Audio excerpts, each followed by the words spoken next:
Guys, welcome back to my channel Leenu Stokes. എന്തൊക്കെയുണ്ട് വിശേഷം? സുഖമല്ലേ? അപ്പോൾ എല്ലാവരും സുഖമായിട്ടും സേഫായിട്ടും ഹാപ്പി ആയിട്ടും ഇരിക്കുമെന്ന് വിചാരിക്കുന്നു.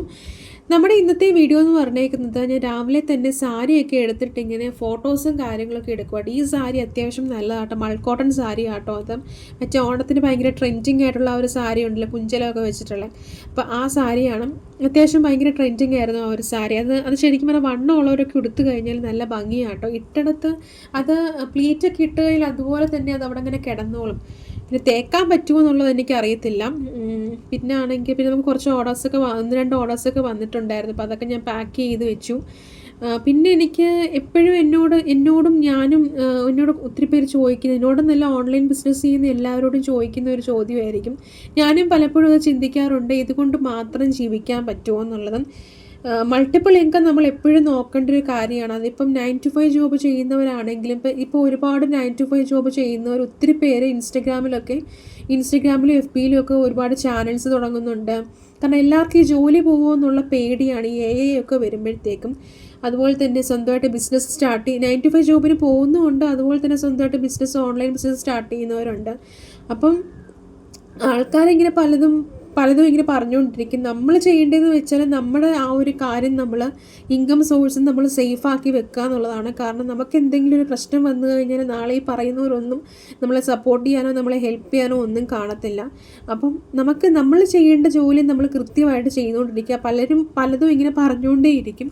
നമ്മൾ നല്ലത് മാത്രം നമ്മൾ റിസീവ് ചെയ്തിട്ട് ബാക്കിയുള്ളതൊക്കെ കളയുക. ഇപ്പോൾ സേവിങ്സ് ഒക്കെ വെക്കുന്നവരൊക്കെ ആണെങ്കിലും നമുക്ക് കിട്ടുന്ന ഇൻകത്തിൽ നിന്ന് കുറച്ചൊക്കെ നമ്മൾ സേവ് ചെയ്ത് വെക്കുക, കുറച്ചൊക്കെ നമ്മൾ അടിച്ചു പൊളിക്കാൻ. ഇപ്പോൾ എല്ലാം അങ്ങ് സേവ് ചെയ്ത് വെക്കണമെന്നല്ല ഞാൻ പറയുന്നത്.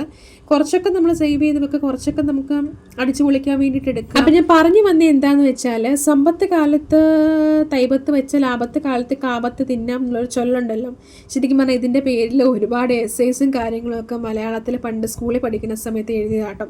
അപ്പം ഞാൻ പറഞ്ഞു വന്നത് ഇത്രയേ ഉള്ളൂ. നമ്മൾ ഡിഗ്രി കഴിഞ്ഞിട്ട് വെറുതെ ഇരിക്കാതെ അത് ആ ഒരു കിട്ടിയ കഴിവ് വെച്ചിട്ട് ആ ഒരു കിട്ടിയ വിദ്യ വെച്ചിട്ട് നമ്മൾ എന്തെങ്കിലും ഉണ്ടാക്കാനാണ് നോക്കുന്നത്. ഇപ്പോൾ എല്ലാം കല്യാണം കഴിച്ചിട്ടാണെങ്കിലും എല്ലാം ഇപ്പോൾ ഹസ്ബൻഡിനെ കൊണ്ട് നടക്കണമെന്നൊന്നുമില്ല. അപ്പം നമ്മളുടേതായിട്ടുള്ള ഇൻകം സോഴ്സ് നമ്മൾ കണ്ടെത്തുക. കുട്ടികളൊക്കെ ആകുമ്പോഴത്തേക്കും പിന്നെയും ഒരുപാട് ഇതിങ്ങനെ കൂടിക്കൊണ്ടേ ഇരിക്കുകയാണ്. അപ്പോൾ മൾട്ടിപ്പിൾ ആയിട്ടുള്ള ഒരു പ്ലാൻ, നമ്മൾ ഏതൊരു കാര്യം ചെയ്യുവാണെങ്കിലും ഒരു പ്ലാൻ ബിയും കൂടെ ഉള്ളത് എപ്പോഴും നല്ലതായിരിക്കും. കാരണം പ്ലാൻ എ തകർന്നെന്ന് പറഞ്ഞാലും പ്ലാൻ ബി ഉണ്ടെങ്കിൽ നമുക്ക് പെട്ടെന്ന് രക്ഷപ്പെടാൻ പറ്റും. ഇല്ലെങ്കിൽ ആ ഒരു സ്റ്റക്കിലങ്ങ് നിന്നു. ഞാൻ അനുഭവിച്ച ഒരാളാണ്, അതുകൊണ്ടാണ് ഞാൻ പറയുന്നത്. നമ്മൾ വീട്ടിലിങ്ങനെ വെറുതെ ഇരിക്കുന്നതിനെക്കാട്ടിലും എത്രയോ നല്ലതാണ് സ്വന്തമായിട്ടൊരു ബിസിനസ്സൊക്കെ തുടങ്ങി അത്യാവശ്യം നല്ല പൈസയൊക്കെ. അതിപ്പോൾ 1 രൂപയാണെങ്കിൽ ഒരു സെയിൽ നടന്നാൽ തന്നെ അത് വലിയൊരു കാര്യമായിട്ട് ഞാൻ പറയത്തുള്ളൂ. അപ്പോൾ നമ്മുടെ ആ ഒരു ഇൻകം സോഴ്സ് എങ്ങനെയെങ്കിലും കൂട്ടാൻ വേണ്ടിയിട്ട് നോക്കുക.